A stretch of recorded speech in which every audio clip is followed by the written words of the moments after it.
এক ছিল গ্রাম, নাম চাঁদপুর। গ্রামের পাশে ছিল এক পুরনো বটগাছ। সবাই বলতো ওই গাছের নিচে নাকি থাকে এক পেতনি বুড়ি। কিন্তু আসলে সে তেমন ভয়ঙ্কর নয়, একটু দুষ্টু আর খুবই হাস্যকর। গ্রামে থাকত এক বুদ্ধিমান ছেলে, নাম টুনটুন। টুনটুন ভয় পেত না, বরং রহস্য জানতেই ভালোবাসত। একদিন সন্ধ্যায় টুনটুন বটগাছের কাছে গেল। হঠাৎ, ভূত, খিক খিক খিক, কে এলো এখানে? সাদা শাড়ি পরা পেতনি বুড়ি গাছ থেকে উল্টো ঝুলে পড়ল। টুনটুন ভয় না পেয়ে বলল, তুমি পেতনি হলে উল্টো ঝুলে থাকো কেন?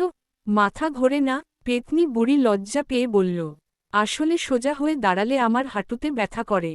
আনন্দের কান্না ভরা মুখ। পেতনি বুড়ি জানালো, সে একসময় ভালো মানুষ ছিল। কিন্তু মানুষ তাকে ভয় পেয়ে খাবার দিত না, তাই সে দুষ্টুমি করত।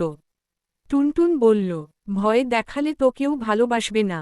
চলো, আমি তোমাকে সাহায্য